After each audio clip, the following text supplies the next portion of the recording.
ஓம் சுக்லாம்பரதரம் விஷ்ணும் சசிவர்ணம் சதுர்புஜம் பிரசன்னவதனம் த்யாயேத் சர்வ விக்னோபசாந்தயே. சரஸ்வதி நமஸ்துப்யம் வரதே காமரூபிணி வித்யாரம்பம் கரிஷ்யாமி சித்திர்பவது மே சதா. குருர் பிரம்மா குருர் விஷ்ணு குருர் தேவோ மகேஸ்வரः குரு சாக்ஷாத் பரபிரம்ம தஸ்மை ஸ்ரீ குரவே நமः. ஓம் சகனாவவது சகனௌ புனக்து சக வீர்யம் கரவாவஹை தேஜஸ்வினாவதீதமஸ்து மா வித்விஷாவஹை. ஓம் சாந்தி சாந்தி சாந்திஹி. பொன்னில மாதர் ஆசை பொருந்தின பொருந்தார் உள்ளம் தன்னில் அந்தரத்தில் ஜீவ சாட்சி மாத்திரமாய் நிற்கும் எண்ணிலங்களிலும் மிக்க எழுநிலம் அவற்றின் மேலாம் நன்னிலம் மருவும் ஏக நாயகன் பதங்கள் போற்றி ஈன்றளித்தளிக்கும் செய்கைக்கு ஏதுவாய் அயனாய் மாலாய் ஆன்ற ஈசனுமாய் தானே அனந்த மூர்த்தியுமாய் நிற்கும் பூன்ற முத்தனுமாய் இன்ப புனரியாதவனாய் நாளும் தோன்றிய விமல போத ஸ்வரூபத்தை பணிகின்றேனே. எவருடை அருளால் யானே எங்குமாம் பிரம்மம் என்பால் கவருடை புவனம் எல்லாம் கற்பிதம் என்றறிந்து சுவரிடை வெளிபோல் யான் என் ஸ்வரூப ஸ்வபாவமானேன். அவருடை பதும பாதம் அனுதினம் பணிகின்றேனே. என்னுடை மனது புத்தி இந்திரிய சரீரம் எல்லாம் என்னுடை அறிவினாலே இரவி முன் இமமே ஆக்கி என்னுடை நீயும் நானும் ஏகமென்றைக்கியம் செய்ய என்னுடை குருவாய் தோன்றும் ஈசனை இறைஞ்சினேனே. அந்தமும் நடுவும் இன்றி ஆதியும் இன்றி வான் போல் சந்ததம் ஒளிரும் ஞான சத்குரு பாதம் போற்றி பந்தமும் வீடும் காட்ட பரந்த நூல் பார்க்க மாட்டா மந்தரும் உணருமாறு வஸ்து தத்துவம் சொல்வேனே. படர்ந்த வேதாந்தம் என்னும் பார்க்கடல் கொண்டு முன்னூல் குடங்களில் நிறைத்து வைத்தார்.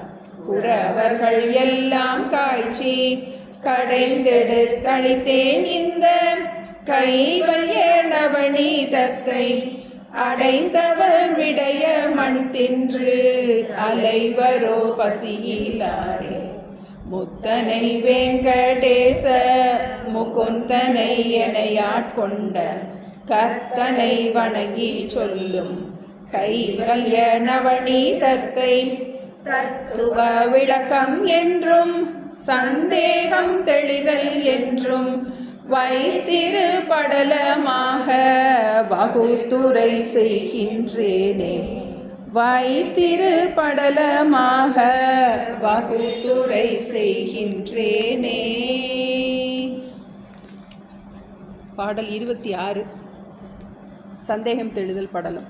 மெய்யும் கொண்டு பிராரத்தம் தரும் விதி வழி நின்றிடவும் ஒய்யும் கர்மிகளுக்கு அணுகுணவா ஒரு தொழில் செய்திடவும் செய்யும் செய்கை முடிந்தவன் என்று உரை செப்புவது எப்படியோ. நையும் துன்பம் அகற்றிய குருவே நலமா அருள்வீரே.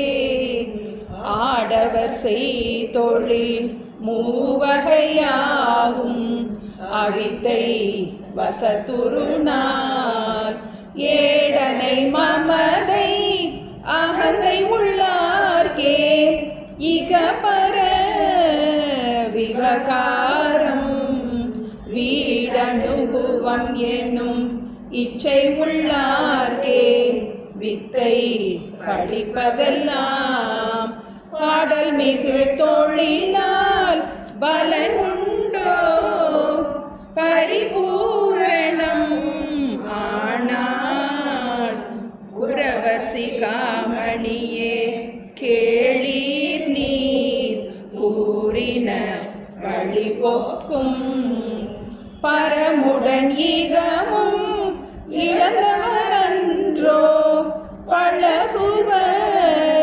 மெய்ஞானம் விரவு முயற்சியின் மீண்டவர் அதை இனி வேண்டுவரோ வேண்டார் சிரவண மணலாதிகள் வேண்டாவோ சித்தம் உரைத்திடவே கிடர் மகனே கேள் தத்துவம் அறியார் கேட்டல் செய்ய கடனே தள ஒரு சிந்தித்தலின் முயல்வாரம் சில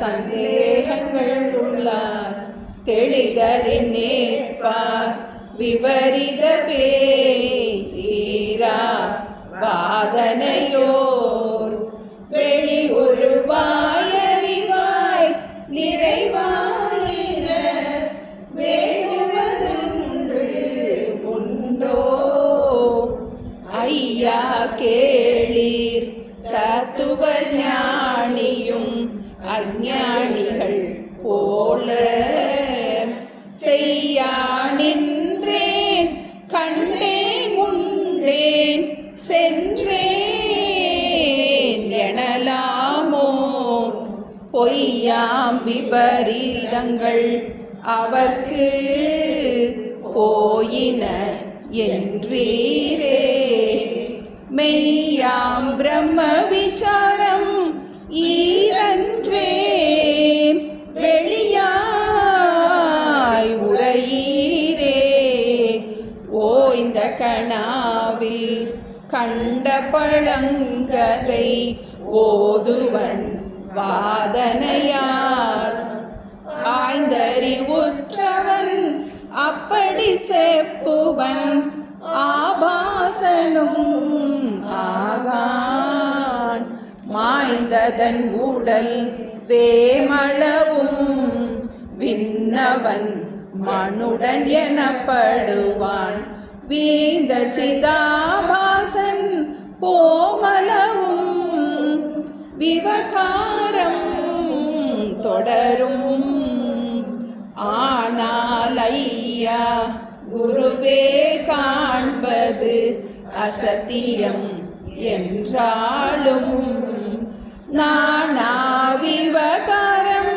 துயரலவோ ஞான சுகம் தருமோ போனால் அன்றோ நன்றாம் நிஷ்டை பொருந்திடல் வேண்டாவோ தானா நிஷ்டை புரிந்தால் செய்கை தவிர்ந்தவன் எப்படியோ தெரிதரு மகனே ஆரம்பத்தோடு தீரும் விவகாரம் உரிய தியானமும் விவகாரங்களும் உள்ள தொழில் அன்றோ துரிய பரம்பொருள் ஆனவர் வேறொரு தொழில் செய்வதும் உண்டோ அரிய சமாதிகள் பழகுவனே அவன் ஆறு சமாதிகள் பழகுவனே அவன் ஆருடனும் அன்றே உத்தம குருவே ஆருடருமாய் ஒரு தொழில் அற்றவருள் சித்தம் அடங்கு தியானாதிகள் சிலர் செய்குவது இத்தலம் அருவும் பிராரத்த பிரிவு எப்படி அப்படியே முத்தரும் வெகுவிதம் ஆகுவர் என்பது முன்னே சொன்னேனே.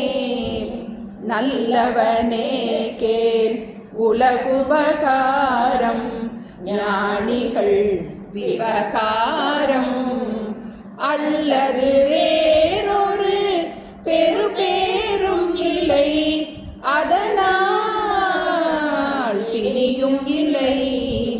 வல்ல சிருஷ்டி முதல் பல தொழிலால் வரும் புண்ணிய பாபம் எல்லாவருக்கும் அனுகிரகம் செய்யும் ஈசன் அடைந்திலனே. எல்லாவருக்கும் அனுகிரகம் செய்யும் ஈசன் அடைந்திலனே. ஈசனுமாய் அருவாய் உருவாகி எழுந்தருளும் குருவே ஈசனும் ஞானியும் ஒப்பென்றீரே எப்படி ஒப்பென்றால் ஈசனும் ஞானியும் மமதை அகந்தை இகந்ததினால் ஒப்பாம். ஈசனுமாம் பல ஜீவருமாம் உலகெல்லாம் இவனாமே. எல்லா ஜீவரும் இவனாம் என்று இவன் தான் முக்தி அடைந்து எல்லா ஜீவரும் முக்தி பெறாமல் இருப்பான் ஏனையா. எல்லா ஜீவரும் வெவ்வேறானால் இவன் எல்லாம் அலனே. எல்லா பொருளும் உரைத்தருள் குருவே இதை நீர் மொழியீரே. அகம் என்னும் ஆன்மா பூரணம் ஏகம் அநேக விதம் ஜீவர். அகம் என்னும் அந்த கரண உபாதிகள் அளவில்லை ஆதலினார் ஜகம் முழுதும் குளிர் சந்திரன் ஏகம் ஜலசந்திரர் பலராம். ஜகமதில் ஏறி குளம் சிறு குளிசால் சட்டி குடம் பலவாம். சட்டி குடங்களில் ஒன்று நசித்திடின் அதனுள் ஜலசந்திரன் ஒட்டும். முதல் சந்திரனோடு கூடும் ஒளிந்தவை கூடாவே. கட்டும் உபாதி நசித்திடு ஜீவன் காரண ஆன்மாவில் கெட்டும் ஐக்கியம் உபாதி கெடாதவர் கேவலம் ஆகாரே. இவன் அயன்மால் சிவன் ஆகிய ஈசரோடு எப்படி ஒப்பாவன். சிவன் முதல் மூவரும் அகில சிருஷ்டி திதிநாசங்கள் செய்வார்.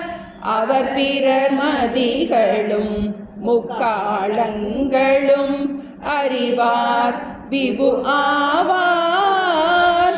தவமிகு குருவே இவனுக்கு அவையில் ஓர் சற்றும் காணேனே. தடத்து நீர் நிலாகிரி ஒளி உபயமும் தழுவும் ஊர்தனை காக்கும். குடத்து நீர் விளக்கிடில் இரண்டும் ஓர் குடும்பம் மாத்திரம் காக்கும் அடுத்த மைந்தனே ஞானியும் ஈசனும் அறிவினால் பிரிவில்லை கெடுத்த மாயையின் குணங்களால் மேலென்றும் கீழ் என்றும் பிரிவானே.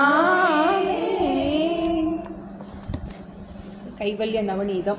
அதில் நம்ம தத்துவ விளக்கப்படலை முடிச்சிருக்கோம். கைவல்யம் அப்படின்னா நம்ம நிம்மதிக்காக யாரையும் எந்த காலத்திலையும் சார்ந்து இல்லாமல் இருப்பது. இப்போ நம்மளுடைய எல்லா துன்பத்திற்கும் காரணம் உன்னை நீ அறிவாயாகில் உனக்கு ஒரு கேடும் இல்லைங்கிற அந்த ஒரு மேலான தத்துவத்தை குரு உபதேசித்தார்னு பார்த்தோம். அதிலிருந்து நிறைய நம்ம சிருஷ்டி கிரமங்கள் பார்த்துருக்கோம்.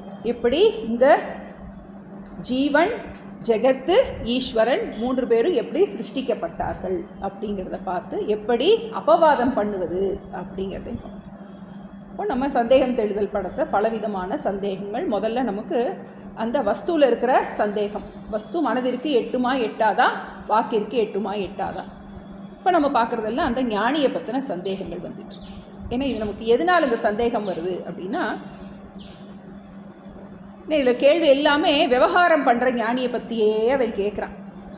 ஏன்னா எப்படி விவகாரத்தையும் ஞானத்தையும் எப்படி பேலன்ஸ் பண்ணுறது, இது நம்ம எல்லாருக்கும் ஏற்படுற அந்த ஒரு கேள்வி. நம்மளை மாதிரியே இருக்காரே, விவகாரம் பண்ணுறாரே, ஞானம் பாதிக்குமா பாதிக்காதா, பிரம்மாக்கார விருத்தியிலே இருப்பது எப்படி, இப்படியே தான் அவன் கேட்டுட்ருக்கான். இப்போ இதில் நமக்கு ஒரு ஆழமான ஒரு விஷயம் புரியும். நமக்கு ஞானம் நமக்கு சொல்லிக் கொடுக்கும்போது புரிஞ்சிடும். காரில் போகிற நீ கார் கிடையாது, இந்த உடம்புல இருக்கிற நீ உடம்பு கிடையாது, இந்த உடம்புக்கு வேறான ஆத்ம தத்துவம் நீ அப்படிங்கிறது தான் ஆழமான விஷயம். அது நமக்கு இந்த தத்துவங்கள் எல்லாத்தையும் நமக்கு இந்த பிரக்ரியா இருக்குது.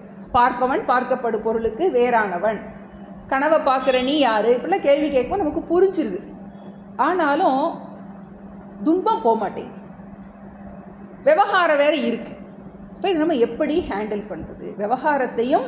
ஏன்னா நம்ம ஞானியை கிருத்தகிருத்தியன்னு சொல்கிறோம், செய்யும் செய்கை முடித்தவன்னு சொல்கிறோம். ஞானிக்கு செய்வதற்கு காரியம் ஏதும் இல்லைங்கிறோம். ஆனால் விவகாரத்தில் பார்க்கும்போது ஞானிகள் நம்மளை விட நிறையா காரியம் பார்த்துட்ருக்காங்க, ஆனால் பாதிக்கப்படாமல் இருக்காங்க. அப்போது இது எப்படி?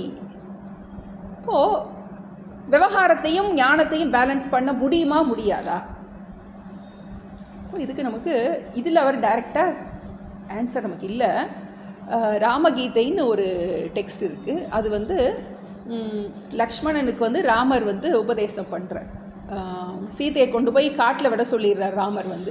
இப்போ கர்ப்பிணியான அந்த அண்ணன் மனைவியை கொண்டு போய் விட்டுட்டு லக்ஷ்மணன் அவ்வளோ தவிப்போடு வர்றான்.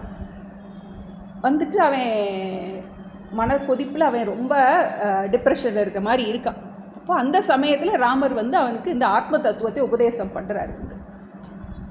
உண்மையிலேயே துன்பங்கிறது ஆத்மாவிற்கு கிடையவே கிடையாது அப்படின்னு மேலான தத்துவத்தை உபதேசம் பண்ணிட்டு அதில் ஒரு விஷயத்தை சொல்கிறாரு. இந்த ஞானம் நமக்கு பிரயோஜனத்தை கொடுக்கணும் அப்படின்னா சில காலங்கள் நம்ம விவகாரத்தை எல்லாத்தையும் குறைச்சிட்டு நிதித்தியாசனத்துக்கு எக்ஸ்க்ளூசிவாக டைம் கொடுக்கணும். ஏன்னா இப்போ நம்ம அந்த கொரோனா காலத்தில் பார்த்தோம், சோஷியல் டிஸ்டன்சிங் அப்படின்னு சொன்னேன். எதுக்காக சோஷியல் டிஸ்டன்சிங் இப்போ சொல்கிறாங்க? நமக்கு எதிர்ப்பு சக்தி கம்மியாக இருக்குது. இப்போது அந்த வியாதியோடு இருக்கிறவங்களோட நம்ம விவகாரம் பண்ணும்போது என்ன ஆகும்? அவங்ககிட்ட இருக்கிற வியாதி நம்மக்கிட்ட ஒட்டிக்கணும். இப்போ அதே மாதிரி இப்போ நமக்கு இந்த ஞானம் நமக்கு புதுசாக கிடச்சிருக்கு. ஆனால் நம்ம பண்ணுற நமக்கு என்ன ஞானம் கிடச்சிருக்கு? பிரம்மைவ சத்தியம் ஜெகத் மித்யா ஜீவோ பிரம்மைவ நாபரகா. இந்த உலகம் என்பது வெறும் காட்சி பொருள், உண்மையில் நீ ஆனந்த ஸ்வரூபம் அப்படிங்கிற அந்த ஞானம் கிடச்சிருக்கு. ஆனால் நம்ம விவகாரம் பண்ணுறது எல்லாமே சாமானிய மக்களோட விவகாரம் பண்ணிகிட்ருக்கு. அப்போ என்ன ஆகும்? நமக்கு இம்யூனிட்டி இருந்துச்சுன்னா என்ன பண்ண முடியும்? நம்மளால் தாக்கு பிடிக்க முடியும். இம்யூனிட்டி இல்லை அப்படின்னா என்ன பண்ண முடியும்? இம்யூனிட்டியை வளர்த்துக்கிறதுக்கு என்ன ஆகும்? நமக்கு டைம் வேணும். நமக்கு ஏன்னா இந்த ஞானம் நமக்கு புரிஞ்சிட்டாலும் மறந்து போயிடும். அதனால முடிக்கும் போது என்ன சொன்னார்? மறவாதே அப்படின்னு சொன்னார். ஏன்னா நான் உடம்பு உடம்பு உடம்புன்னே நினச்சி இந்த உடம்புக்குள்ளேயே வாழ்ந்திருக்கும். இந்த உடம்பையே நான் நினச்சி இந்த உடம்புக்கும் மனசுக்கும் உள்ள துன்பம் என்னுடையது அப்படின்னு என்ன அது அப்படியே தாதாத்மியம் ஆகிக்கிட்டே இருக்குது. அப்போ நம்ம விவகாரமும் யார் கூட பண்ணுறோம்? உடம்பே நான் நினச்சிட்டு இருக்கிற மக்கள் தான் அவங்க கூட தான் விவகாரம் பண்ணுறோம். அவங்க நம்மளை உடம்பாக தான் நினைப்பாங்க. நம்ம அவங்கள உடம்பாக நினைக்கலேனாலும் அவங்க நம்மளை உடம்பாக நினச்சி நம்ம கூட டிரான்சாக்ட் பண்ணும்போது நம்மளும் என்ன ஆயிடுவோம்? நழுவி உழுந்துடும். இப்போ அதுக்காக என்ன பண்ணணும்? இந்த இம்யூனிட்டியை நம்ம வளர்த்து கொள்ள வேண்டும்.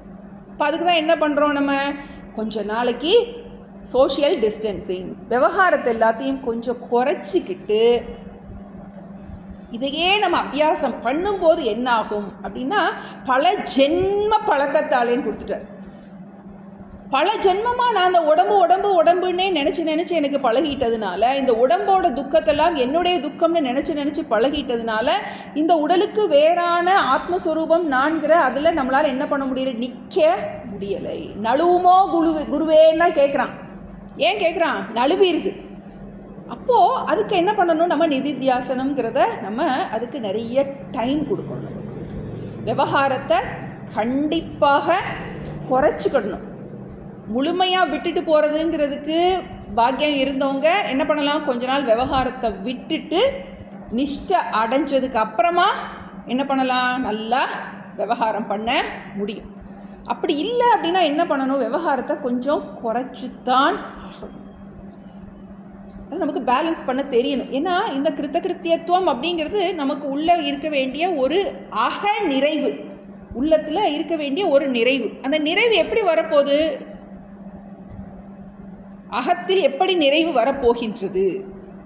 கிருத்தகிருத்தியத்துவம் எப்படி வரப்போகின்றது அப்படின்னா, நான் பூர்ணன்கிறத மறக்காமல் இருப்பது. ஏன்னா நான் பூர்ணன்கிறத மறந்துட்டேன். நான் ஏதோ ஒன்று அடையணும், என்னை பண்ணணும் அப்படிங்கிற அந்த ஒரு நான் ஜீவபாவத்தில் இருக்கேன். அப்போ அதுக்காகத்தான் அந்த விவகாரத்தையும் இதை ஞானத்தையும் பேலன்ஸ் பண்ணுறது ரொம்ப கஷ்டம், ஈஸி கிடையாது. யாருக்கு ரொம்ப ஈஸியாக இருக்கும்? யார் நல்லா உள்வாங்கியிருக்காங்களோ அவங்களுக்கு ஈஸியாக இருக்கும். யாருக்கு இம்யூனிட்டி நல்லா இருக்கோ, இம்யூனிட்டி இருக்கிறவங்க என்ன பண்ணலாம்? கொரோனா கூட நம்ம என்ன பண்ணலாம்? நமக்கு அட்லீஸ்ட் என்ன பண்ணுறோம்? தடுப்பு ஊசி போட்டுக்கோ அப்படிங்கிறாங்க. ஊசி போட்டால் என்ன? அது இம்யூனிட்டியை பூஸ்ட் பண்ணிவிட்டு அதுக்கப்புறம் நம்ம விவகாரம் பண்ணும்போது என்ன ஆகும்? நம்மளால் அதை பாதிக்கப்படாமல் இருக்கும். ஏன்னா உடம்பே நானே அப்படி நினச்சிட்டு இருக்கேன், என் கூட இருக்கிறது அதுக்கு மேலே இருக்குது. அப்படி இருக்கும்போது அவங்க கூட விவகாரம் பண்ணும்போது என்ன ஆகும்? திரும்பவும் இந்த ஞானத்தில் என்னால் நிற்க முடியாது. அப்போ உடம்புக்குரிய கஷ்டத்தெல்லாம் என்னுடைய கஷ்டமாக என் தலையில் தூக்கி போட்டுட்டு இப்படி இருக்கே அப்படி இருக்கே, என்ன பண்ணுறது, வியாதியை நினச்சா பயமாக இருக்குது, மரணத்தை நினச்சா பயமாக இருக்குது, தனியாக இருக்கனேன்னு இருக்குது. இந்த மாதிரி என்ன ஆகுது? வியாதி யாருக்கு? உடம்புக்கு. மரணம் யாருக்கு? உடம்பு. நான் யார்? மறந்து போயிடும். அப்போ என்ன பண்ணணும்? தனியாக உட்காந்து இந்த அபியாசத்தை பண்ண என்ன ஆகும்? நமக்கு மனதுக்குள்ளே ஆழமாக பதிய தொடங்கும். அப்போ இது மனசுக்குள்ள அதிகமாக பதிஞ்சிருச்சு அப்படின்னா விவகாரத்தையும் ஞானத்தையும் என்ன பண்ணலாம்? நன்றாக பேலன்ஸ் பண்ண முடியும். இப்போ ஒரு ஃப்ளோரிங் போட்டிருக்காங்க. ஃப்ளோரிங் போட்டுட்டு என்ன பண்ணுவாங்க? கொஞ்ச நேரம் அதில் நடக்கக்கூடாது. அதுக்கு என்ன வேணும்? செட்டிங் டைம் நமக்கு தேவைப்படும். ஃப்ளோர் செட் ஆகிடுச்சுன்னா என்ன பண்ணலாம்? அதுக்கப்புறம் அது மேலே என்ன பஸ்ஸு லாரி என்ன வேணாலும் போகலாம். பட் ஆனால் அந்த செட்டிங் டைம் நமக்கு தேவை. அதே மாதிரி இந்த ஞானம் நமக்கு கிடைச்சிட்டா கூட, தத்துவ விளக்கப்படலாம் புரிஞ்சிட்டா கூட, சந்தேகம் தெளிதலில் எல்லா சந்தேகம் போயிட்டா கூட, நம்மை நாம் உடம்பாகவே நினச்சி விவகாரம் பண்ணிக்கிட்டே இருக்கோம். இதை மாற்றி அமைக்கிறதுக்கு ஒரு செட்டிங் டைம் தேவை வருது. அதுக்கு கண்டிப்பாக நம்ம விவகாரத்தை குறைச்சி இதுக்கு நம்ம அதிகமாக அந்த ஜீவன் நான்கிறத பலகீனப்படுத்தி ஆத்மா நான்கிறத பலப்படுத்தணும். எப்படி நமக்கு காய்ச்சல் இருக்கிறவங்களுக்கு டைஃபாய்டு காய்ச்சல் முடிஞ்சோடனே அந்த காலம் தான் ரொம்ப இவ்வளோ நாள் பத்தியம் இருக்கணும் வாங்க. இப்போல்லாம் உடனே மருந்து கொடுத்து ஏதோ மாற்றிடுறாங்க. என்ன பண்ணும்? அதுக்கப்புறம் கொஞ்சம் கொஞ்சமாக டயட்டை கொடுத்து உடம்புல பலப்படுத்தணும். இப்போ அதுபோல் இந்த ஞானத்தை கொடுத்து அந்த ஜீவன் ஞான பலகீனப்படுத்தி ஆத்மா ஞான பலப்படுத்தும் போது விவகாரத்தையும் ஞானத்தையும் என்ன பண்ண முடியும்? பேலன்ஸ் பண்ண முடியும். முக்கியமான கேள்வி, நான் எதுக்காக இதை படிச்சுக்கிட்டு இருக்கோம் அப்படின்னா, கேள்வி பதிலாக படிச்சுக்கிட்டே போகிறது நமக்கு அர்த்தம் இல்லை. நம்ம இல்லை இதை நம்ம எப்படி நம்ம ஹேண்டில் பண்ண போகிறோம்? நம்ம வாழ்க்கையில் விவகாரத்தையும் ஞானத்தையும் எப்படி ஹேண்டில் பண்ண போகிறோம் அப்படின்னா, இந்த ஞானத்தை பலப்படுத்துவதன் மூலமாக மட்டும்தான் இந்த விவகாரத்தினால பாதிக்கப்படாமல் இருக்க முடியும். இப்போ அடுத்த கேள்வி, ஏன்னா முதல்ல ஃபுல்லாக அதை பற்றியாக வந்துச்சு. அப்புறம் அடுத்து நம்ம பார்த்துட்டு இருக்கிறது ஈஸ்வரனுக்கும் ஜீவனுக்கும் உள்ள வித்தியாசம் என்ன அப்படிங்கிறத பார்க்கும்போது, ஈஸ்வரனுங்கிறது உபாதி திருஷ்டியில் பேதம் இருக்குது, அறிவினால் பிரிவில்லை அப்படின்னு நிறைய எக்ஸாம்பிள்லாம் கொடுத்தாருன்னு பார்த்தோம். எப்படி குடத்தில் நீர் இருக்குது, தடாகத்தில் நீர் இருக்குது. நீருங்கிற ஆஸ்பெக்டில் பார்க்கும்போது ரெண்டும் ஒன்று தான். அது மாதிரி ஒரு 1000 வாட்ஸ் பல்ப் இருக்குது, ஒரு 10 வாட்ஸ் பல்ப் இருக்குது. அதுபோல் ஈஸ்வரனுங்கிறது ஒரு மகா சக்தி, ஞானி ஒரு குட்டியான சக்தி தான். உபாதியில் பேதம் உண்டு. ஆனால் வெளிச்சம்ங்கிற ஆஸ்பெக்டில் பார்க்கும்போது, நீருங்கிற ஆஸ்பெக்டில் பார்க்கும்போது எப்படி பேதம் இல்லையோ, உபகித திருஷ்டியில் பார்க்கும்போது, அதிஷ்டான திருஷ்டியில் பார்க்கும்போது பேதம் இல்லை. அப்போது ஒரு ஆங்கிளில் ஜீவனும் ஈஸ்வரனும் ஒன்றுன்னு சொல்கிறோம், இன்னொரு ஆங்கிளில் கொஞ்சம் கூட சேம் கிடையவே கிடையாது. ஏன்னா அது பார்த்தோம், சிவன் முதல் மூவரும் அகில சிருஷ்டி ஸ்திதி நாசங்கள் செய்வார். இறைவன் எல்லாவற்றையும் படைத்து காத்து அருள்பவராக இருக்கின்றார். இந்த ஞானிக்கு அதெல்லாம் இல்லையே. அப்படிங்கும்போது ஞானி அது போன்ற சர்வசக்திமான் கிடையாது. அந்த உபாதி திருஷ்டியில் நம்ம கம்பேர் பண்ணவே முடியாது. உபாதி திருஷ்டியில் எப்பவும் அவர் பகவான் தான், நான் பக்தன் தான். எப்பவும் நம்ம பக்தி பண்ணிக்கிட்டே தான் இருப்போம். ஆனால் என்ன பண்ணுறோம், புரிஞ்சுக்கிறோம். எனக்கு ஆதாரமாக இருப்பதும் இறைவனுக்கு ஆதாரமான இருப்பதும் அந்த ஆதார திருஷ்டியில் ஒன்று அப்படிங்கிறத புரிஞ்சுக்கிறோம். அப்புறம் இடையில ஒரு இடைச்சொற்கள் மாதிரி ஒரு கேள்வி கேட்டான். ஒரு ஆளுக்கு ஞானி எல்லாரும் நானே நினைக்கிறாரே, அப்படி இருக்கும்போது ஒரு ஞானிக்கு ஞானம் வந்துட்டா எல்லாருக்கும் ஞானம் வராதா அப்படிங்கிறது. எல்லா ஜீவரும் வெவ்வேறானால் இவன் எல்லாம் அலனே. அப்போ அதுக்கு ஒரு எக்ஸாம்பிள் கொடுத்தாருன்னு பார்த்தோம். எப்படி அந்த நிறைய குடத்தில் சட்டி குடங்களில் ஒன்று நசித்திடின் அதனுள் ஜலச்சந்திரன் ஒட்டு முதல் சந்திரனோடு கூடும், மற்றவை கூடாதே. அந்த சட்டியில் நிறையா தண்ணி இருக்குது, தண்ணியிலெல்லாம் நிலாவாக தெரியுது. எந்த பானை உடையுதோ அந்த பானையில் இருக்கிற நிலா மட்டும்தான் காலியாக போகும், மற்றபடி மற்ற பானையில் இருக்கிற பிரதிபிம்பம் எல்லாம் அப்படியே தான் இருக்கும். அதுபோல் யார் ஒருவன் நான் இந்த ஸ்தூல சரீரம் நான் அல்ல, இந்த சூக்ஷ்ம சரீரம் நான் அல்ல, நான் இந்த உடல் அல்ல, நான் இந்த மனம் அல்ல என்று யார் நன்றாக புரிஞ்சுக்கிறானோ அவனுக்கு மட்டும்தான் மோட்சம் கிடைக்கும், அவன் மட்டும்தான் முக்தியை அடைவான். யார் ஒருவன் தன்னை உடம்பாகவும் மனசாகவும் நினச்சிட்டு கவலைப்பட்டுட்டே இருக்கானோ அவன் மீண்டும் பந்தத்திலே தான் இருப்பான். அதனால அவரவர் மோட்சத்துக்கு அவரவர் தான் பாடுபட வேண்டும். அடுத்தவங்க என்ன பண்ண முடியாது. குரு சொல்லுவாங்க, சாமி சொல்லுவாங்க, நல்லா பாடம் நடத்த முடியும், நல்லா பிளஸ் பண்ண முடியும். அதுக்கு மேலே மோட்சம் அடைவது அவரவருடைய முயற்சியில் இருக்கு. இப்போ நான் அடுத்ததில் திரும்ப இன்னொருக்கு அந்த கேள்வியை கொண்டு வரார். எப்படி ஜீவனுக்கும் ஈஸ்வரனுக்கும் வித்தியாசம். 43 நரரில் மன்னர் 42 டீச்சர். நரரில் மன்னனை சித்தரை போலவே நாரணன் முதலான. எப்படி டீச்சர்?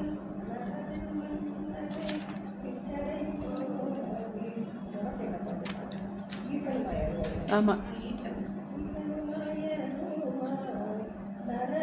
மன்னனை சித்தரை போலவே நாரணன் முதலான சுரர்கள் மாயை வல்லவர் அணிமாதிகள் தொக்க மாதவம் மிக்கோர் தரணி மானுடர்க்கு அவைகள் இல்லாமையால் தாழ்வுளரானாலும் பிரம பாவனையால் இவர் அவர் என்னும் ஒன்றில்லை பாரார். நரரின் மன்னனை சித்தரை போலவே நாரணன் முதலான சுரர்கள் மாயை வல்லவர் அணிமாதிகள் தொக்க மாதவம் மிக்கோர் தரணி மானுடர்க்கு அவைகள் இல்லாமையால் தாழ்வுளரானாலும் பிரம பாவனையால் அவரவர் என்னும் ஒன்றில்லை பாரார். திரும்பவும் அந்த ஞானியும் ஈஸ்வரனும் எப்படி ஒப்பாவர், எப்படி ஒப்பாக மாட்டார் அப்படிங்கிறத திரும்பவும் கொடுக்குறார். நரரில் மன்னரை சித்தரை போலவே நாரணன் முதலான சுரர்கள். நரர்னா மனிதர்கள். மனிதர்களில் மன்னர்கள், அதிக அதிகாரமுடைய மன்னர்கள், சித்தர்கள், சித்த புருஷர்கள் போலவே நாரணன் முதலான சுரர்கள். எப்படி மனுஷங்க கிட்ட நிறைய தாரதமியம் இருக்கோ அதே மாதிரியே ஈஸ்வரன் கிட்டையும் நாராயணன், சுரர்கள்னா தேவர்கள் எப்படி இருக்காங்க? மாயை வல்லவர்கள், மாயை செய்வதில் வல்லவர்களாக இருக்கின்றார். இப்போ மனுஷங்கள்கிட்டயே சித்தர்கள்லாம் நிறையா இருக்காங்க. மாயைகள் எல்லாம் அவங்களால செய்ய முடியும். எப்படி மாயைகள்? அணிமாதிகள், அணிமாதி சித்திகள். தொக்க மாதவம் மிக்கோர், தொக்கனா கைவந்த, அஷ்டமா சித்திகள். நம்ம சித்திகள் நிறைய சொல்லப்பட்டிருக்கு. வந்து அணிமா, மகிமா, கரிமா, லகிமா, பிராப்தி, பிராகாமியம், ஈஷத்துவம், வசித்துவம்னு 8 விதமான சித்திகள் சொல்லப்பட்டிருக்கு. இது கொஞ்சம் அவுட் ஆஃப் டாபிக் தான், கொஞ்சம் ஜாலியாக இருக்கும், தெரிஞ்சுக்கலாம் என்னென்னலாம் சித்திகள் இருக்குது அப்படின்னு. அணிமானா தன்னை சுருக்கி கொள்வது. இதில் ராமாயணத்தில் பார்ப்போம், ஆஞ்சநேயர் லங்கையை தாங்கும்போது தன்னுடைய உருவத்தை ரொம்ப குட்டியாக ஒரு கொசு மாதிரி ஆக்கிட்டார். மகிமா, மகிமானா பெருசாக்குறது, விஸ்வரூபமாக எடுக்கிறதுன்னு பார்க்கணும். அப்புறம் கரிமா, கரிமான வெயிட். இந்த பீமனுக்கும் ஆஞ்சநேயருக்கும் ஒரு குரங்கு ஒன்று படுத்திருக்கும். பீமன் என்ன பண்ணுறான், அந்த வாழை நகட்டவே முடியாது அப்படின்னு ஒரு கதை நம்ம படிக்கிறோம். அதுக்கு ஒரு கரிமாங்கிற ஒரு சித்தி, அது என்ன பண்ணுவோம், வெயிட் ஆக்க முடியும். லகிமா, லகிமான வெயிட்லெஸ், ரொம்ப லகுவாக ஆக்கிக்க முடியும். அடுத்து பிராப்தி, பிராப்தினா நினச்ச நேரத்தில் இங்கே இருக்க முடியும், நினச்ச நேரத்தில் எந்த நாட்டுக்குனாலும் போகணும், நினச்ச நேரம் நினச்ச இடத்துக்கு டக்குன்னு என்ன பண்ண முடியும், போக முடியும். அது ஒரு சித்தி. இதெல்லாம் இருக்குன்னு நமக்கு நிரூபிக்கப்பட்டிருக்கு. வந்து அடுத்து பிராகாமியம், பிராகாமியம்னா தான் நினச்சதை வரவழைக்க முடியும். இப்படி தேய்ச்சா விபூதி வர்றது, அப்புறம் அந்த சிவலிங்கம் எடுக்கிறாங்கன்னு சொல்கிறோம், அதெல்லாம் ஒரு விதமான சித்திகள். அடுத்து ஈசத்துவம், ஈசத்துவம்னா எல்லாரையும் ஆள்வது. அடுத்தது வசித்துவம், ஈசத்துவம், வசித்துவம். வசித்தம்னா வசப்படுத்துவது, எல்லாரையும் எப்படி மெஸ்மரைஸ் பண்ணி அவங்க சொல்கிறதுக்கெல்லாம் ஆமாம் ஆமாம் ஆமான்னு சொல்ல வைக்கிறது. இப்போ இந்த மாதிரி 8 விதமான சித்திகள் நமக்கு சொல்லப்பட்டிருக்கு. இப்போ இந்த மாதிரி சித்திகள்லாம் எப்படி கிடைக்கும்? தவம் மிக்கோர், நிறைய தவம் பண்ணவங்களுக்கு இந்த சித்திகள் எல்லாம் கைவர கிடைக்கும். தரணி மானுடருக்கு அவைகள் இல்லாமையால் தாழ்வுளர் ஆனாலும். இதெல்லாம் யாருக்கு இருக்கும்? பெரிய பெரிய சித்தர்களுக்கு இருக்குது, நாராயணனுக்கு இருக்குது, தேவர்களுக்கு இருக்குது. இதெல்லாம் சித்திகள்லாம் அவங்கெல்லாம் சூப்பர் பர்சனாலிட்டி, சூப்பர் மேன் அப்படின்னு படிக்கிறோம். அப்படி சரண் சுற்றுறோன்னு என்னன்னாலும் என்ன பேட்மேன், இந்த மேன், அந்த மேன்னு நம்ம வெஸ்டர்ன் இதில் எல்லாம் பார்க்குறோம். நமக்கு ஏற்கனவே நமக்கு எல்லா கடவுளுமே சூப்பர் மேனாகவே நம்ம 10 கைனா எதுக்காக? நிறைய ஆற்றல் உடையதுன்னு காட்டுறதுக்காக 10 கை. இப்போ 4 தலை எதுக்காக? நிறைய அறிவு இருக்குதுன்னு சொல்கிறதுக்காக 4 தலை. ஒரு தலையில் இருக்கிற மூளைக்கே இவ்வளோ இருக்குன்னா 4 தலை மூளை, உன்னை விட 4 டைம்ஸ் வந்து நாலேஜ் இருக்குதுன்னு. இதெல்லாம் பிள்ளைகளுக்கு புரியாது. பிள்ளை என்ன கேட்கும், பிரம்மாவுக்கு 4 தலை இருக்குது, எப்படி தூங்குவார் அப்படின்னு பிள்ளைங்க கேள்வி. இப்படி படுத்து தூங்கினாலும் தலை இடிக்கும், அப்படி படுத்து தூங்கினாலும் தலை இடிக்கும். அப்போது ராவணனுக்கு 10 தலை அப்படின்னு சொல்கிறோம். அவனுக்கு அத்தனை குணம் அவனுக்கு இருக்கா, 10 அத்தனை எக்கச்சக்கமான மல்டிபிள் பர்சனாலிட்டி அவன் இருக்கான். நல்லவனாகவும் இருக்கேன், கெட்டவனாகவும் இருக்கான், பக்தனாகவும் இருக்கேன், ராட்சசனாகவும் இருக்கேன். அவன் பிராமணன் அசுரர் ஆகிட்டான். அப்படி அவன் மல்டிபிள் பர்சனாலிட்டி, அதை சொல்கிறதுக்கு 10 தலைன்னு சொல்லப்பட்டு. இப்போ நமக்கு இந்த மாதிரி அவங்களுக்கு என்ன இருக்குது? நிறையா பவர் இருக்குது, சூப்பர் நேச்சுரல் பவர் நிறையா இருக்குது. தரணி மானுடருக்கு அவைகள் இல்லாமையால், சாதாரணமாக நமக்கு என்ன இருக்குது? வந்து இப்போ இருக்க இப்படி தூக்கி கூட வைக்க முடியல, நமக்கு நடக்க முடியல. இப்போ நமக்கு அதெல்லாம் இல்லையே. தாழ்வுளர் ஆனாலும் நம்ம இந்த நோக்கத்தில் பார்க்கும்போது நம்மளாம் என்ன பண்ண முடியாது, கம்பேர் பண்ணவே முடியாது. தாழ்வுளர் ஆனாலும் பிரம்ம பாவனையால் இவர் அவர் என்னும் பேதம் ஒன்று இல்லை பாராய். பாராய்னா ஆராய்ந்து பார்ப்பாயாக, நல்லா விசாரம் பண்ணி பார்க்கும்போது பிரம்ம திருஷ்டியில் பார்க்கும்போது ஞானியும் ஈசனும் ஒன்று. ஏற்கனவே பார்த்தோம், அகந்தை மமதை இகந்ததினால் ஒப்பாம்னு பார்த்தோம். ஞானிக்கு தான் உடல்ங்கிற அந்த எண்ணம் இல்லை, தன்னுடையதுங்கிற அந்த மமகாரமும் இல்லை. அதே மாதிரி இறைவனுக்கு தான் வியஷ்டியாக தன்னை நினைப்பது இல்லை. அந்த திருஷ்டியில் பார்க்கும்போது ஒப்பாம்னு பார்த்தோம். அப்புறம் பிரம்ம பாவனையில் ஒப்பாம். ரெண்டு பேரும் பிரம்மங்கிற திருஷ்டியில் பார்க்கும்போது ஒப்பு. எந்த திருஷ்டியில் தாழ்வுளர்? இந்த உபாதி திருஷ்டியில் பார்க்கும்போது, பவரை கம்பேர் பண்ணும்போது இவருக்கும் அவருக்கும் கொஞ்சம் கூட என்ன சொல்ல முடியாது, ஒப்புமை சொல்ல முடியாது. நம்ம சமத்துவபுரம் அப்படின்னு போட்டாங்க. சமத்துவபுரம்னா எல்லாரும் சமம், சமபந்தி போஜனம் அப்படின்னு சொல்லுவாங்க. சமபந்தி போஜனம்னு சொல்லிட்டு அதுக்கப்புறம் அறிவாலயத்துக்குள்ளே போயிட்டோம்னா எல்லாரும் வேறு வேறு தான் வந்து. எதனால? That is different. உபாதி திருஷ்டியில் எல்லாருக்கும் வேதாந்த மாதிரி சமத்துவம் எதுவுமே கிடையாது. வேதாந்தம் தான் எல்லாமே சமம்னு சொல்கிறது எந்த திருஷ்டியில்ன்னு நம்ம சொல்கிறோம். அந்த பிரம்ம பாவனையால் சமம். உபாதி திருஷ்டியில் எப்போவுமே வேறு வேறு தான். இப்போ எல்லாருக்கும் ஒரே ரத்தம் தான் ஓடுது அப்படின்னு நம்ம சொல்கிறோம். எல்லாருக்கும் ஒரே ரத்தம் தான் ஓடுது அப்படிங்கிறதுனால என்ன பண்ண முடியாது, ஒருத்தருக்கு இருக்கிற டேலண்ட் இஸ் டிஃப்ரெண்ட். இப்போ இதே மாதிரி தான் நம்ம என்ன சொல்கிறோம், உபாதி திருஷ்டியில் வேறு வேறு, உபகித திருஷ்டியில் எல்லாரும் ஒன்றே. பிரம்ம பாவனையால் இவன் அவன் என்ற பேதம் இல்லை பாராய். பிரம்ம பாவனைன்னு பார்க்கும்போது ஞானிக்கும் ஈஸ்வரனுக்கும் பேதம் இல்லை. சித்திகள்ங்கிற பார்க்கும்போது அவருக்கு நிறைய பவர் இருக்குது. யாருக்கு? இறைவனுக்கு நிறைய பவர் இருக்குது, ஞானிக்கு அந்த அளவுக்கு பவர் இல்லை. அடுத்து இன்னொரு கேள்வி கேட்குறேன். சித்தி அப்படின்னு சொன்னோடனே சித்தர்களை பற்றி அடுத்த கேள்வி. இப்படி ஒன்றா நம்ம எப்படி தானே பேசிகிட்டு இருக்கும்போது ஏதாவது ஒரு டாபிக் வந்து உங்கள் பிள்ளை எங்கே இருக்காங்கன்னு சொன்னோடனே அப்புறம் பிள்ளையை பற்றி பேசுவோம். அப்புறமாட்டி அங்கே கனடாவில் கனடாவை பற்றி பேசுவோம் வந்து. அப்புறமாட்டி என்ன பண்ணுவோம், அங்கே இருக்க அரசியலை பற்றி பேசுவோம். அப்புறம் இங்கே இருக்க அரசியல் பற்றி ஒன்றொன்னா என்ன ஆகும், நமக்கு தொடர் சங்கிலி மாதிரி அப்படியே டாபிக் போயிட்டே இருக்கு இல்லையா? அது மாதிரி இப்போ சித்திகள்னு சொன்னோன்னே அடுத்து சித்தர்களை பற்றி கேள்வி கேட்குறான். 43 சத்குருவே பல முனிகள் கணிமாதி சித்தி பூமியில் கண்டிருக்கவும் செல்வம் ஈசனது என்றீர் புத்தி ஒத்திட உரைத்தருள் என்றிடில் புகழும் ஈசனை நோக்கி பக்தி செய்திடும் தவத்தினால் யோகத்தால் பழித்ததென்று அறிவாயே.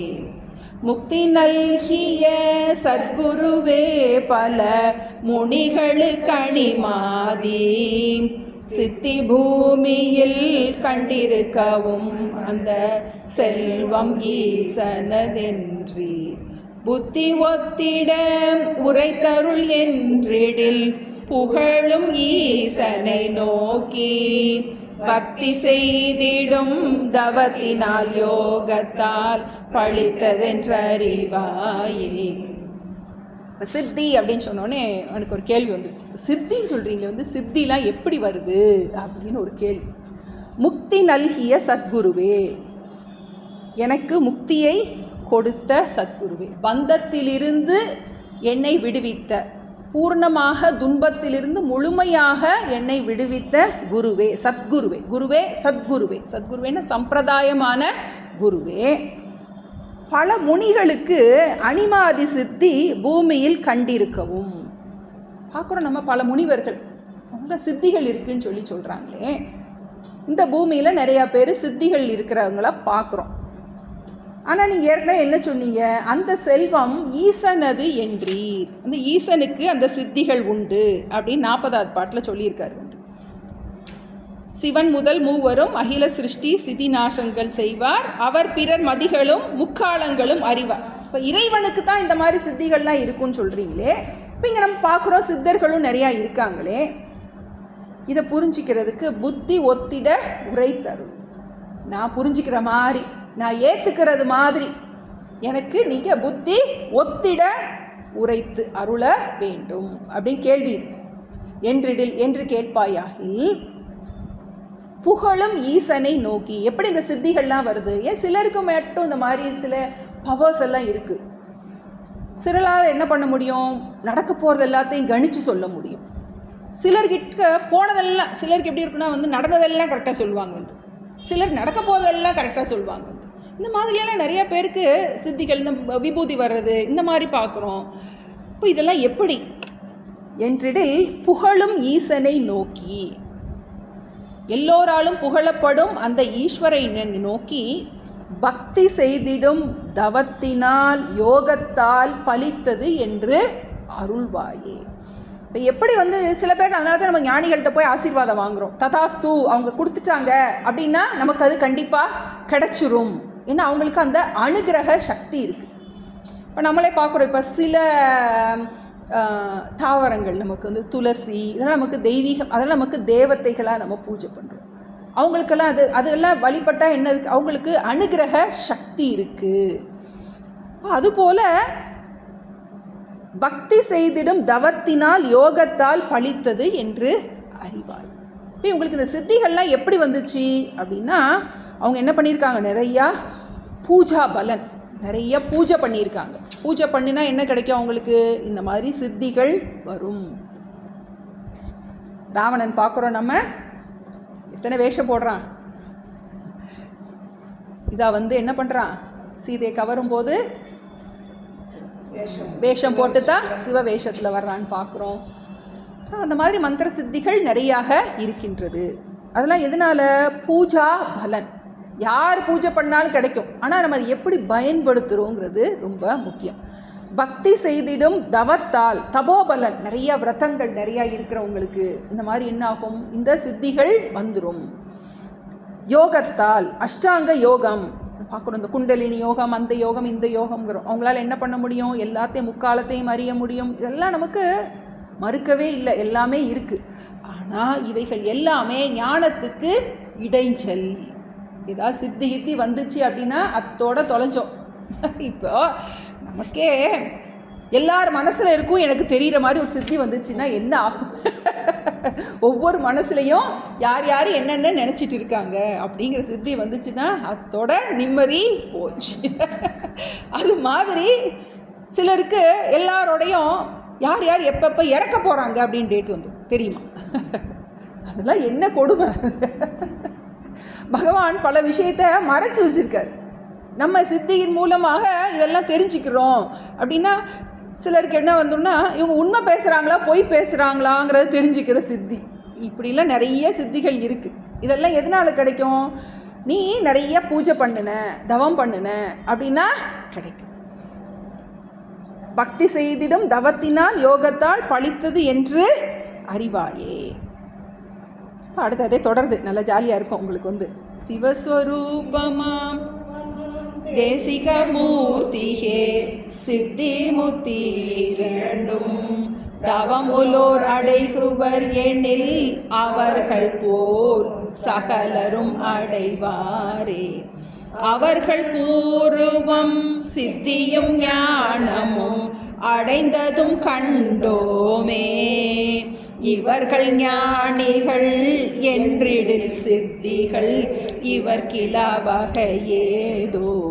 சிவஸ்வரூபமாம் தேசிக மூர்த்தியே சித்தி முத்தி இரண்டும் தவம் உலோர் அடைகுவர் எனில் அவர்கள் போல் சகலரும் அடைவாரே.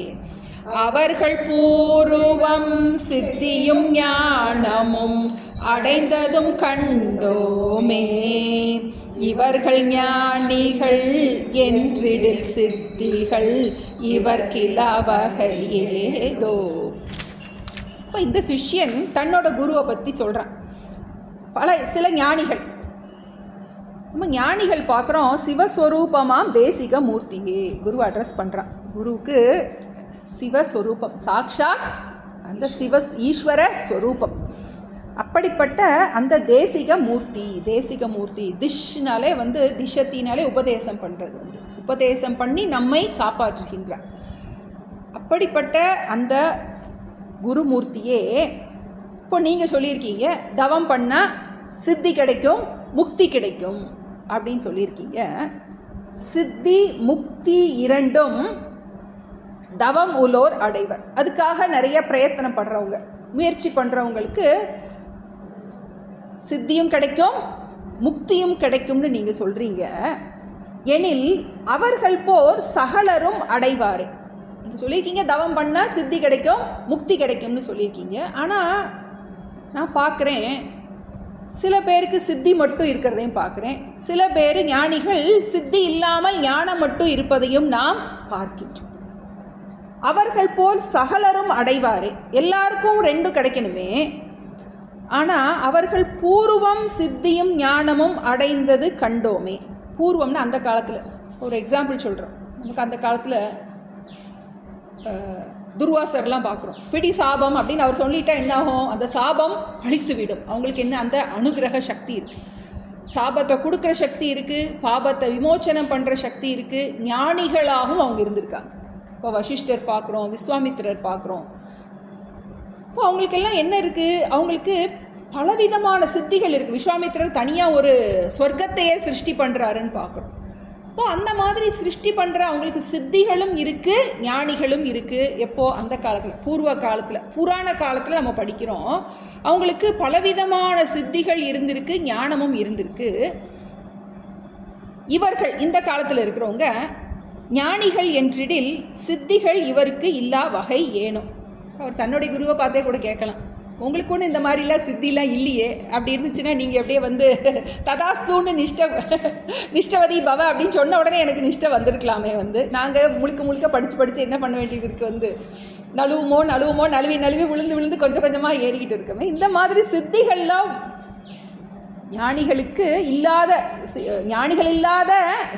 சித்திகள் இல்லாத ஞானிகளையும் நம்ம பார்க்குறோமே.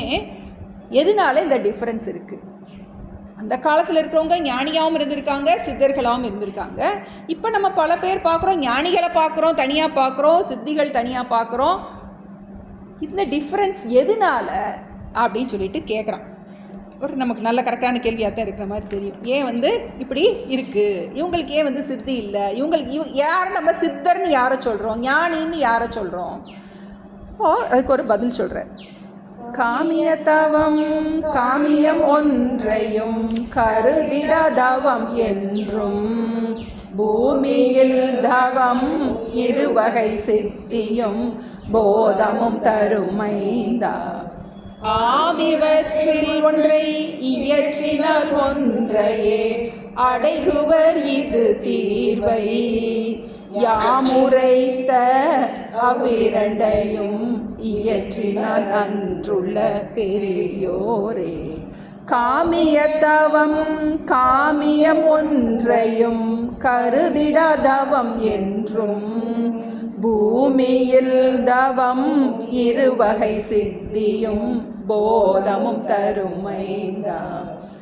ஆமிவற்றில் ஒன்றை இயற்றினால் ஒன்றையே அடைகுவர் இது தீர்வை. யாமுரைத்த அவ்விரண்டையும் இயற்றினார் அன்றுள்ள பெரியோரே. இப்போ அதுக்கு புரிய வைக்கிறார். தவம் ரெண்டு விதமான தவங்கள் இருக்கின்றது. இப்போ தபஸ் பண்ணி தான் உங்களுக்கு சித்தி வருது,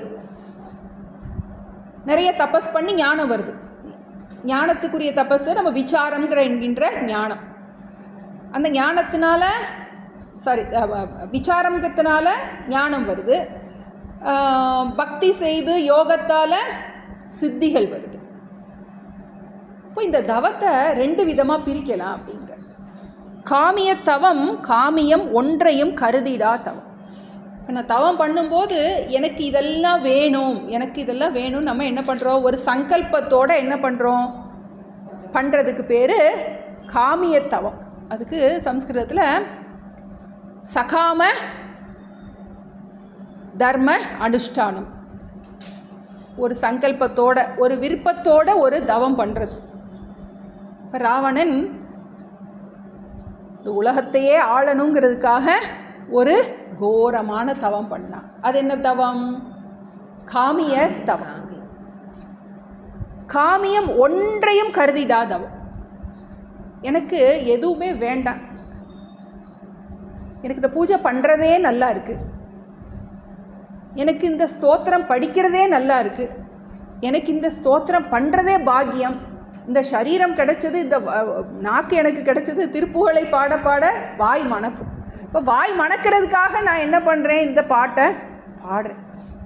இப்போ அதுபோல் எனக்கு எதுவுமே வேண்டாம், எனக்கு பக்தியே நல்லா இருக்குது, நல்ல காரியம் பண்ணுறதே நல்லா இருக்குது, ஓம் நம சிவாய் சொல்லிகிட்டே இருந்தானே நல்லா இருக்குது, எனக்கு ஒன்றும் வேண்டாம், பகவான் பார்த்துப்பார் அப்படின்னு அந்த எதையும் எதிர்பார்க்காமல், எந்த பலனையும் எதிர்பார்க்காமல் செய்கின்ற பக்தி தவம்.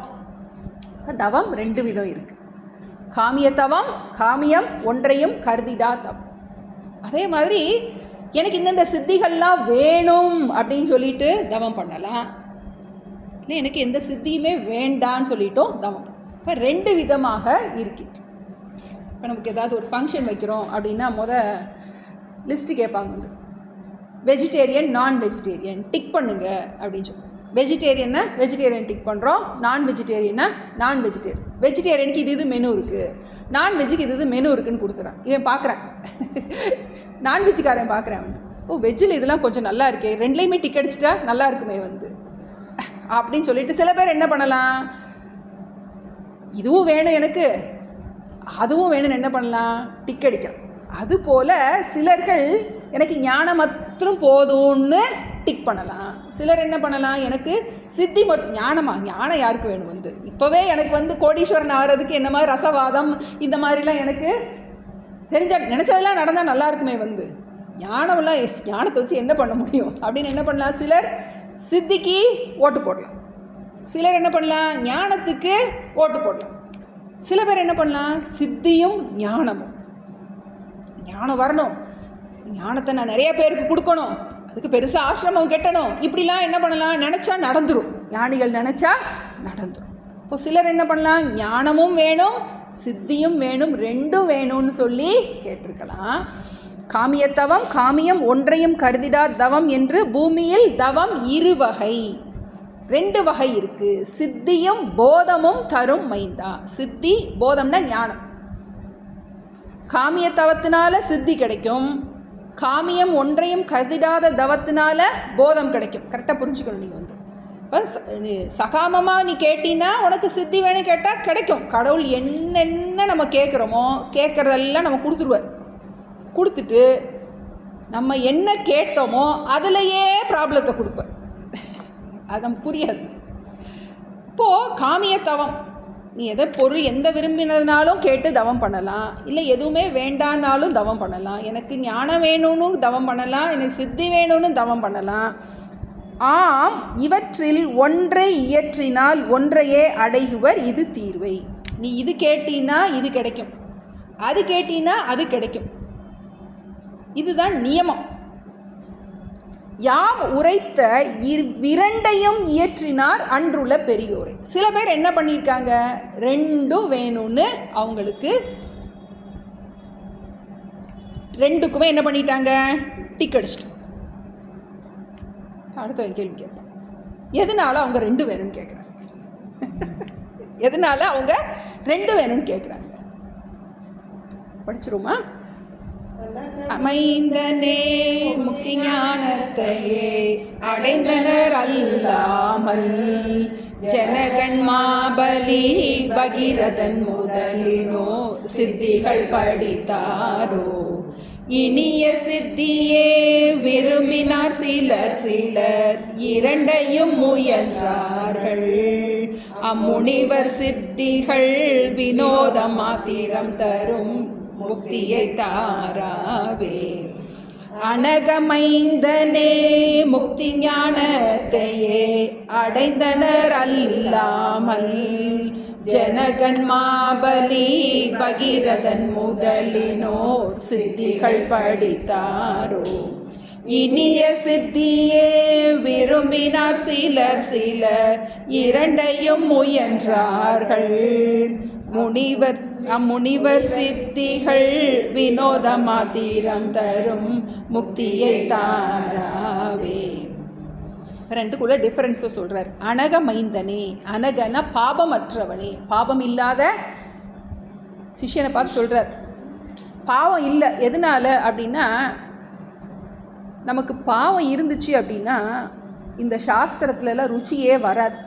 இதெல்லாம் படிக்கணும்னு நமக்கு ஒரு ஆர்வம் வந்திருக்கு அப்படின்னாலே நம்ம புண்ணியம் பண்ணியிருக்கோன்னு அர்த்தம். அப்படிப்பட்ட இந்த சாஸ்திரத்தில் ரொம்ப ஆர்வமாக இருக்கின்ற அந்த மைந்தன், அவனுக்கு ஆர்வம் வந்திருக்கு.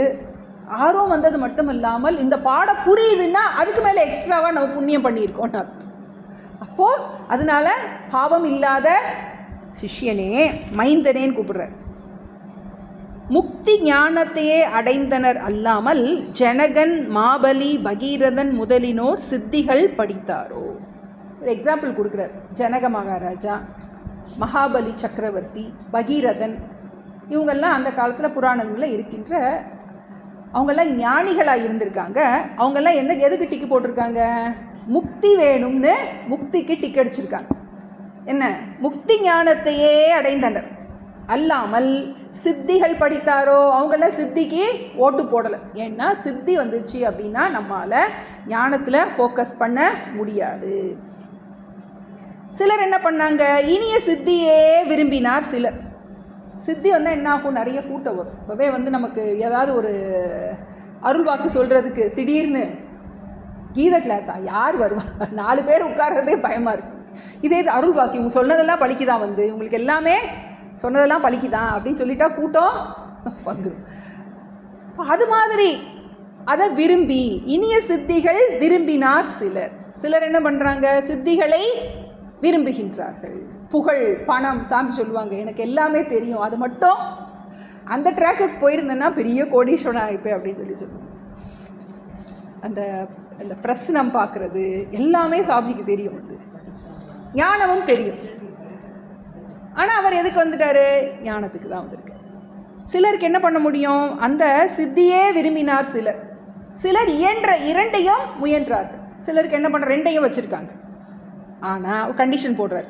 முனிவர் சித்திகள் வினோதம் மாத்திரம் தரும். அந்த சித்திகள், அந்த முனிவர்களுடைய சித்தி, புராணத்தில் சொல்லப்பட்ட அந்த முனிவர்களுடைய சித்திகள் என்ன? வினோதம் மாத்திரம் தரும். இப்போ நான் இங்கே காற்றுல அப்படி பறக்கிறேன் அப்படின்னு சொல்லிட்டு எனக்கு ஒரு சித்தி வந்துடுச்சு அப்படின்னா என்ன ஆகும்? ஊரெல்லாம் வேடிக்கைப்பா, ஒரு என்டர்டெயின்மெண்ட்டாக தான் இருக்கும். இந்த சித்திகள் டைம் பாஸாக இருக்கும், வினோதம் மாத்திரம் தரும். ஆனால் சில ஞானிகள் இந்த சித்திகளை பயன்படுத்தினார்கள். எதுக்காக அப்படின்னா, அப்படியாவது இந்த கூட்டத்தை தன் பக்கம் ஈர்ப்பதற்காக.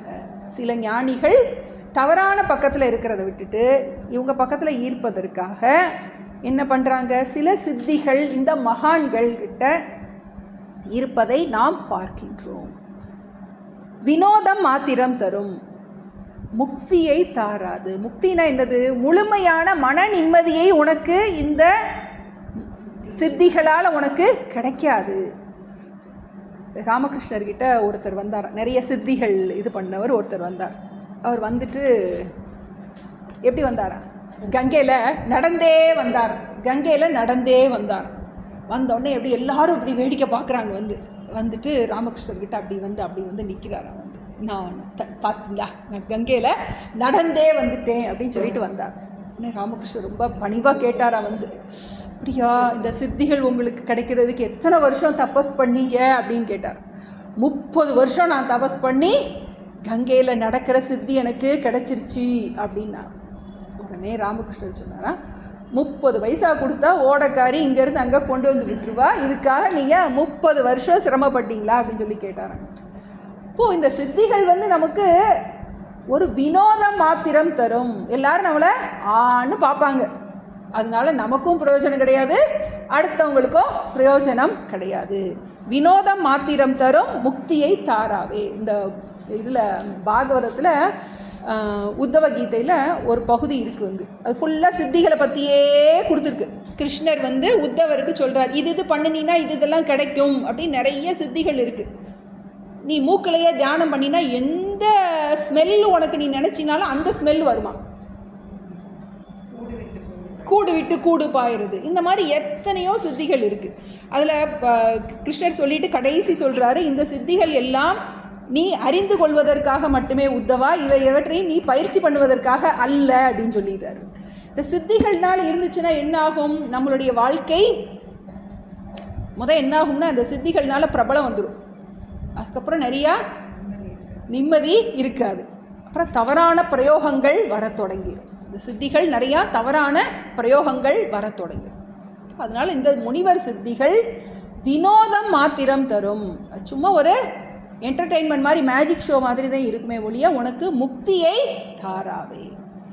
இப்போ சித்தி முக்தி இது ரெண்டை பற்றியே போயிட்டுருக்கு. இனி அடுத்த ஸ்லோகத்துலேயும் பாட்டிலேயே அதுதான் சொல்ல போகிறாரு. இப்போ ஏன் இவங்க போட்டு ரெண்டையும் எதுக்கு கேட்குறாங்க, எதுக்காக கேட்குறாங்க அப்படின்னா அவங்க தலையெழுத்து, அவங்களுடைய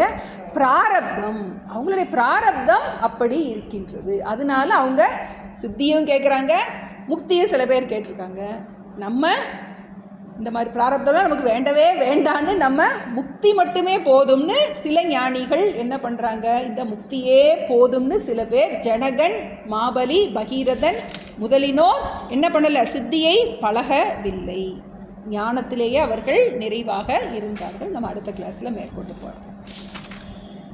நரரில் மன்னரை சித்தரை போலவே நாரணன் முதலான சுரர்கள் மாயை வல்லவர் அணிமாதிகள் தொக்க மாதவம் மிக்கோர் தரணி மானுடர்க்கு அவைகள் எல்லாமையால் தாழ்வுளரானாலும் பிரம பாவனையால் இவர் அவர் எனும் ஒன்றில்லை பாரார். முக்தினல் இவர் எனும் ஒன்றில்லை பாரார். முக்தி நல்கிய சத்குருவே பல முனிகள் கணிமாதி சித்தி பூமியில் கண்டிருக்கவும் அந்த செல்வம் ஈசனதென்றி புத்தி ஒத்திட உரைத்தருள் என்றிடில் புகழும் ஈசனை நோக்கி பக்தி செய்திடும் தவத்தினால் யோகத்தால் படித்ததென்றறிவாயே. சிவஸ்வரூபமாம் தேசிக மூர்த்தியே சித்தி முத்தி இரண்டும் தாவம் உலோர் அடைகுவர் எனில் அவர்கள் போல் சகலரும் அடைவாரே. அவர்கள் பூர்வம் சித்தியும் ஞானமும் அடைந்ததும் கண்டோமே. இவர்கள் ஞானிகள் என்றிடில் சித்திகள் இவர் கிளவகையேதோ. காமிய தவம் காமியம் ஒன்றையும் கருதிடாதவம் என்றும் பூமியில் தவம் இருவகை சித்தியும் போதமும் தருமைந்தா. இவற்றில் ஒன்றை இயற்றினால் ஒன்றையே அடைகுவர் இது தீர்வை. யாம் உரைத்த அவ்விரண்டையும் இயற்றினார் அன்றுள்ள பெரியோரே. அனகமைந்தனே முக்தி ஞானத்தையே அடைந்தனர் அல்லாமல் ஜனகன் மாபலி பகீரதன் முதலினோ சித்திகள் படித்தாரோ. இனிய சித்தியே விரும்பினார் சிலர் இரண்டையும் முயன்றாரம். முனிவர் சித்திகள் வினோத மாத்திரம் தரும் முக்தியை தாராவே. ஐயனே எனது உள்ளே நின்று அனந்த ஜென்மங்கள் ஆண்ட மெய்யனே உபதேசிக்க வெளிவந்த குருவே போற்றி. உய்யவே முக்தி நல்கும் உதவிக்கோர் உதவி நாயேன் செய்யுமாறொன்றும் காணே திருவடி போற்றி போற்றி. செய்யுமாறொன்றும் காணே திருவடி போற்றி போற்றி.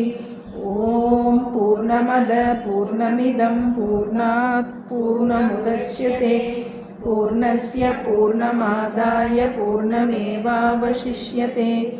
ஓம் சாந்தி சாந்தி சாந்தி. ஹரி ஓம். ஸ்ரீ குருப்யோ நமः. ஹரி ஓம்.